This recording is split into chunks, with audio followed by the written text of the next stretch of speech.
Elias arrived in the quiet town of Gray Hollow, expecting peace after years of chaos. Locals greeted him politely but kept glancing toward the tree line as if expecting it to misbehave. No one explained why windows faced away from the forest, or why every house had 2 locks on every door. At the small diner, an elderly woman leaned across the counter and whispered, "Don't go outside if the forest starts counting." Elias laughed, thinking it folklore, but her trembling hands and frightened eyes told him it was no joke. The entire diner fell silent at her words. At midnight, Elias sat on his porch, listening to cicadas fade into unnatural quiet. Then a deep, breathy whisper drifted from the forest. 1. It wasn't a voice, but the sound of bark scraping against bark, as if the trees exhaled the number. Elias froze, unsure if he imagined it. The next morning, a man named Carter didn't show up for work. People avoided discussing it, but Elias overheard 2 neighbors murmuring, "The forest counted again." Their faces were drained of color. Elias tried to ask about Carter, but they walked away without answering. Elias stayed awake, curiosity overpowering fear. Nearly the same moment as before, the wind died. 2. The forest whispered. This time, the whisper felt closer, carrying a rhythm like slow footsteps between the trees. Elias backed inside, locking both bolts. A woman named May vanished from her home. No forced entry, no signs of struggle. Her door simply stood open at dawn. Locals gathered silently, refusing to call the police. Instead, they stared at the forest with grim resignation. "It's starting again," someone muttered. Unable to sleep,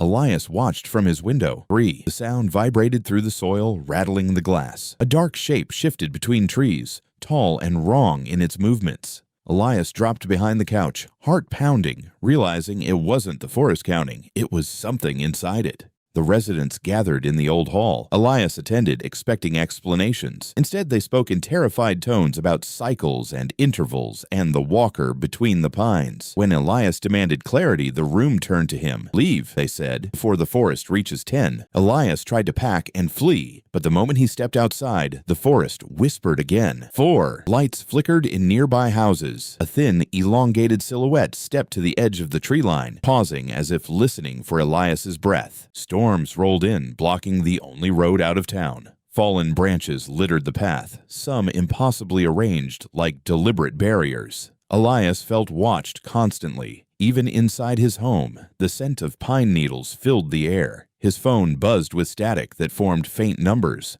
5. The whisper scraped against the house, sliding along the walls as though the speaker circled it. Elias pressed a hand to his mouth to stay silent. The shadow outside dragged itself forward with a strange, rhythmic cadence. Step, pause, breathe. Searching old town records, Elias uncovered notes from past residents. The forest counted not people, but steps. The steps a chosen victim takes toward it. When the count reached 10, the victim walked willingly, unable to resist. It wasn't hunting them, it was calling them. 6. The word echoed inside Elias's skull rather than outside. He felt his body lean toward the door before he forced himself back. The creature stood openly now, tall, bark-skinned, with a hollow chest glowing faintly like embers, its head tilted, waiting. Elias boarded doors, blocked windows, but still found himself waking inches from the threshold with his hand on the knob. The pull grew stronger, an invisible command urging him toward the waiting forest. 7. 8. His voice trembled. The numbers were coming from inside him. On the last night, the forest whispered the final number, soft and satisfied. 9. Elias stepped outside, unable to resist. The creature opened its arms, the trees parting to welcome him. As he took the final step into the darkness, he heard the beginning of a new count coming from his own chest. 1.